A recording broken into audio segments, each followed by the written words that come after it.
For our Big Five assignment, I chose comprehension, which was the last one to choose from. So I did that. Um, I am doing a worksheet. I'm going to show you guys in a second. It's called Read and Recall. So this gives the child or student the opportunity to read a short story, um, something that, of course, is on their grade level of reading. You don't want to give them something that's like, uh, you know, they might be in fourth grade, but their reading level might be six, or excuse me, not six, second grade. So you don't want to give them, something of that stretch. Keep it in the grade level. I think that's what's really important. But the worksheet that I did is called Read and Recall. It's very straightforward, nothing too challenging. It's basically testing your comprehension skills and seeing what main ideas you pulled from the story. So you can do this with a teacher, or if the teacher assigns it as homework.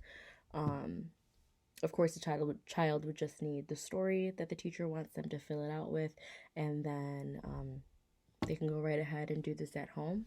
So up here, it says the name. So I just wrote my name. I wrote Morgan. So that's the name of the student. And then I wrote read to Miss Pulliam. That would be my last name. Or if you're reading at home and you're reading to mom or dad, grandpa, they can write read to grandpa, read to mom. Doesn't matter. So the directions say, use the reading book and weekly story to help your child answer the following questions. Please use complete sentences.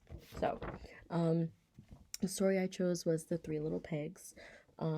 So the title, that's all you're filling out for the first one. So I said The Three Little Pigs. What is the story mostly about? I said 3 pigs who build houses out of different materials. A wolf then shows up trying to destroy the houses that the pigs made. So it's like a brief, just so you're making sure that the student is understanding like the basics of the story. So down here, it just says, tell me 2 things you remember from the story. So any 2 things that they remember, doesn't matter what it is, as long as they're remembering something. So I wrote, the wolf blew down the house with sticks. That house didn't stay. And then the second thing I wrote were the pigs built a brick house. So, like I said, and it doesn't even say, which I kind of like this because it doesn't even say, tell me 2 like main things you remember from the story. It's just any 2 things. So it gives the student a lot of room to pick anything that they want from the story. So down here, I'm not a good drawer. It says, do something that happens, draw something that happens from each part of the story. So for the beginning, this is my version of a pig. And here's a house because the pigs were, trying to build houses. I have a pig right here, and this is supposed to be a wolf. It kind of looks like a hot dog. And then there's a house. I drew an X through the house because in the middle of the story is where the wolf kind of came in and started to like destroy things. And then the end of the story, I drew 1, 2, 3 pigs, and I drew 2 bricks right here. I know my drawing's terrible. And I drew a house with a circle on it because they build the house out of bricks, and they're saying yay because they now have a house to live in. So like I said, not difficult, pretty straightforward. I pulled this from just a website online, and you can use it with any story.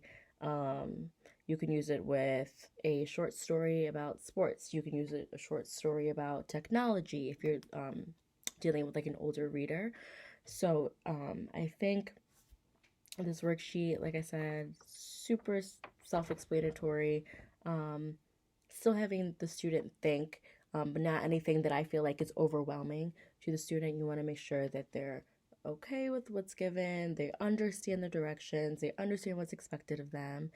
And yeah, this is a great worksheet. I would recommend it to pretty much anyone who's struggling with comprehension.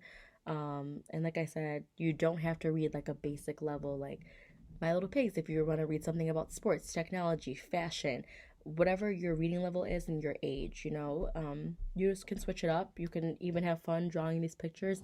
I know for kids, this is probably fun, and they can, um, even parents, you can get a little extra time by like making them fully color out the pictures, and like you can get a little extra time of them doing homework. I just drew them out because, like I said, I'm not an artist, but if you have colored pencils, crayons, markers, you can even have them color it out if they're younger, or older too, might want to color it out. But yeah, so that's the worksheet, read and recall, and thanks for watching.